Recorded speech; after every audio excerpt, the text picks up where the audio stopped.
Mudder Hunter here. Today I'm out here with my 04 GMC Sierra. It's a 2500 with a Duramax, and we're at the end of November, and you can see in the background we've got some snow, and actually been blessed today with a nice day. It's right on the freezing mark, 0 degrees, or 32 if you're American. Okay, so the tools I used to get this job done: got a 1/2 inch drive ratchet there with a 18 mil on it, 3/8 drive ratchet. You can either use a 10 millimeter socket or a 10 millimeter wrench. I prefer to use the wrench, that's for bleeding the brakes. And you'll need a 11 millimeter wrench or socket, and I use an impact wrench with a 22 millimeter socket on it to get the tire off. And you're going to need a torque wrench to tighten the wheels back up again after, and a nice can of brake parts cleaner. I use Clean Flow. And also you're going to need some brake fluid, and probably an assistant to help you bleed the brakes if you don't have an auto bleeder, which I don't. And last but most importantly, most people don't have one of these, and I had to specifically go out and buy one of these. It's a number 55 Torx socket, and you're definitely going to need that to get your brake pads out if it's still the original caliper. So I've got my front wheels blocked, and I've got the jack up underneath the middle, and jack stand over on this side with the wheels off. And the first thing I'll do is take this line off.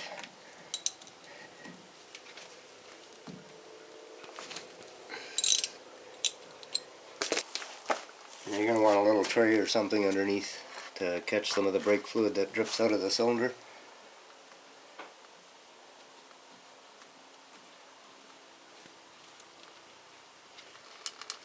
And there's a copper washer on each side of the fitting there, so you want to make sure that you hang on to those. And, one stayed stuck on here and the other one came off. Okay, hopefully everybody can see that well enough. Now normally I would really like to take the pads off first without taking the whole caliper off, but the way that they've got this designed here, this butts right into the leaf spring, and I don't have enough room to put a socket on it, so I'm going to have to take the caliper off first. And even that's a tight squeeze with the ratchet.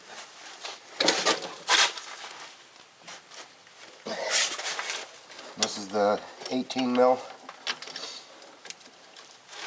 I have to put a little extension on the end of the ratchet. Okay.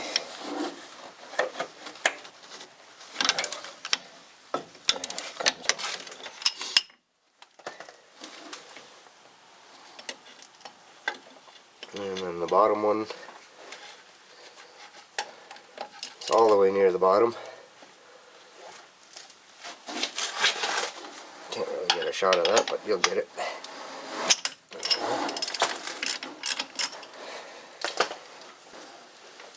Now I am in no way a professional mechanic. I am not licensed.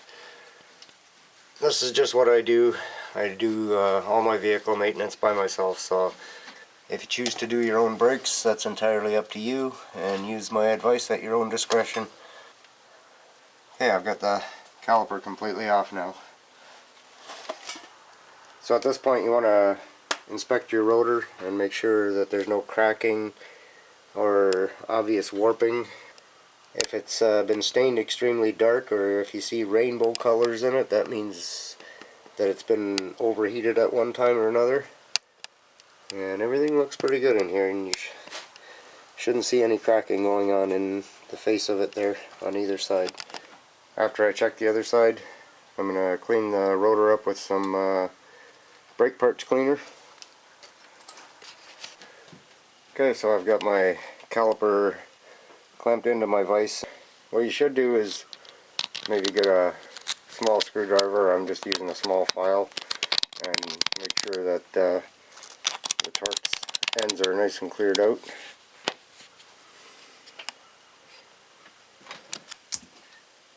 Okay, got the holes all nice and cleared out, and my 55 Torx bit. Wish me luck. Oh, okay, a little tighter, I guess.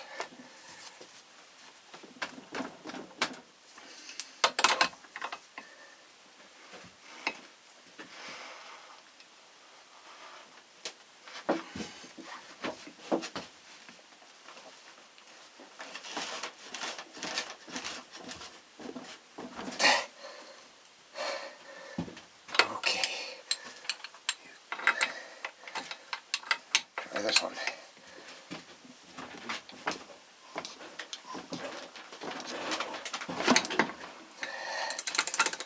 One loose. Let's try for number 2 here. Make sure you keep that bit in there nice and tight, otherwise it'll slip over.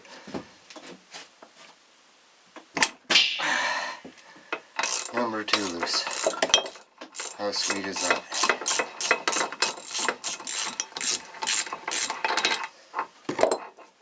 Okay, you can pull your bolts out of there now.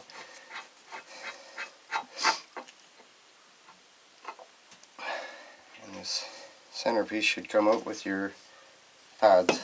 There you are. Should be able to slide the pads out. This side, slide it out through here. And out she comes.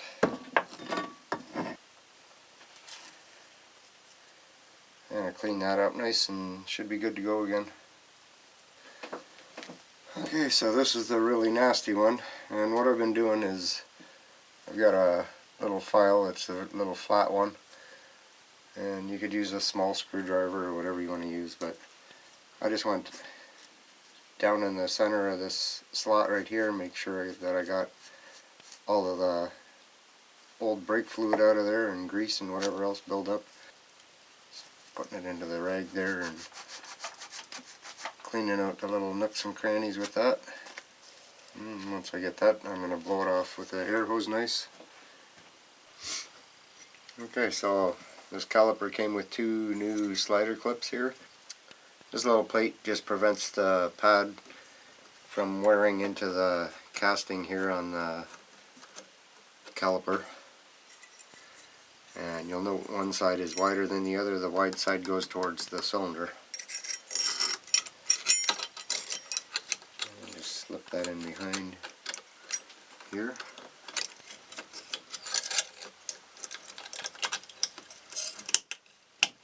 Snap that into place.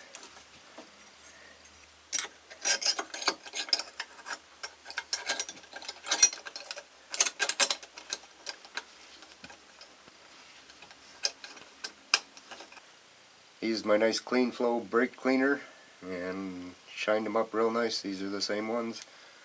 That's the one. And this is the dirtier one. Pretty clean. And this new one, it has regular bolts on the end here instead of the Torx bolts, which I prefer anyway.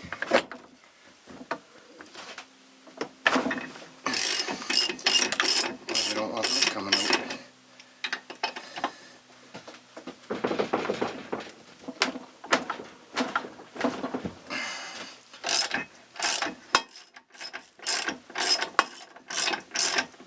And there's a rubber in the middle here. Try not to let that twist.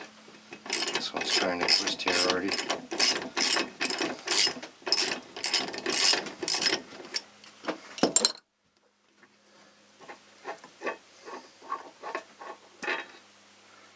There's your bolt, and it should be pre-greased already, so make sure you keep that grease on there. Keep it clean. Clean, clean, clean.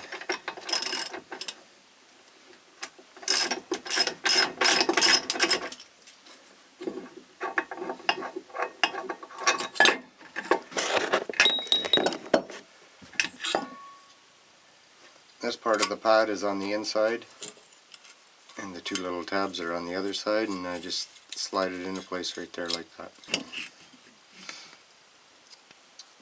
this other one, and just slip it on from the back side. Put the whole thing back together on here. Get your pre-lube bolts.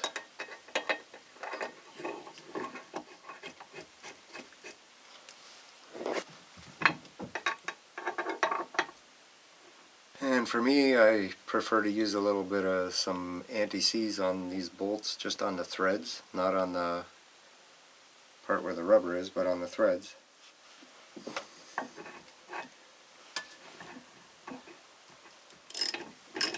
Make sure everything's nice and loose here before you start tightening. Make sure that those pins go in straight all the way through here.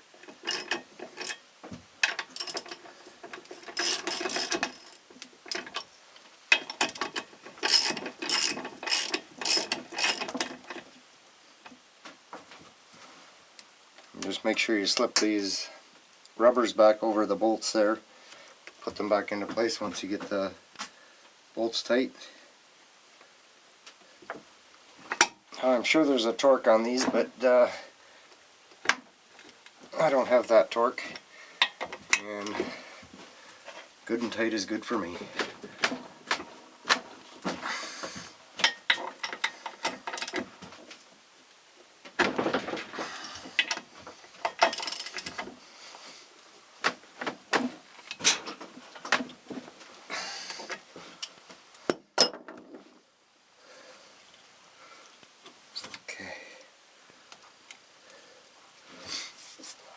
Should slide on there nicely now, back and forth.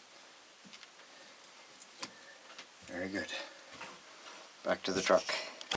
I cleaned my rotor all up nice with my clean flow brake cleaner.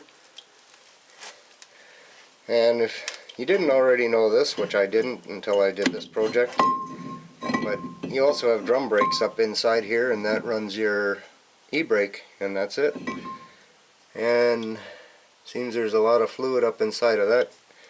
I've already cleaned that up as best as I could, and leads me to another problem. I think I have a axle seal leaking up inside of there, but that'll be another video. Not going to worry about that today. Okay, so you got your caliper. Just try and keep your pads separated there and slide it into place like this.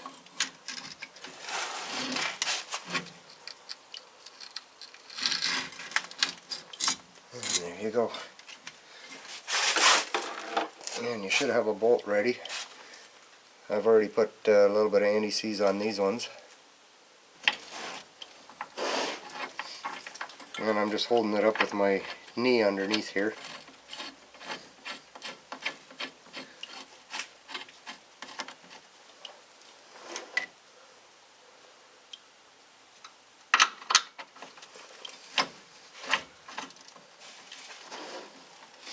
And again, I'm sure there's a torque on these, but good and tight is good for me.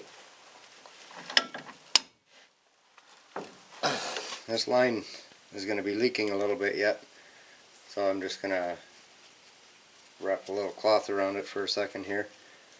Now, try and keep your hands as clean as possible, which is hard to do sometimes. And if you pull this plug out, there should be 2 new copper washers in there. Just make sure your bolt is nice and clean, and put one on the bolt side, or on the head side, and the other one just goes on the other side. And right back into there. Now there's only one way it's going to go in there. It's got a place where it butts up against there, so that you can't put it on any other way. And should have your 11 mil handy, just so you don't get a whole lot of dripping going on. And I'm sure there's a torque on this also, but you know the story. Okay, one last thing to do, and that's bleed the brakes. Make sure you got some brake fluid on hand. Make sure you fill up the reservoir up to the max line right there again after you're done bleeding the brakes. Okay, I'm just going to rattle the wheel back on.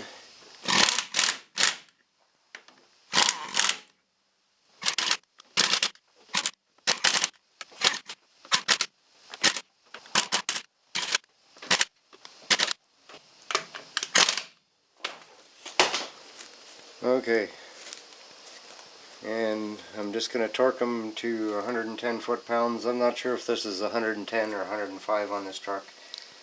I know I read it once, but 110 is good for me. It's always worked.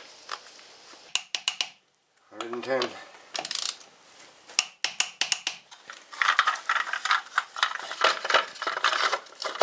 Cap back on.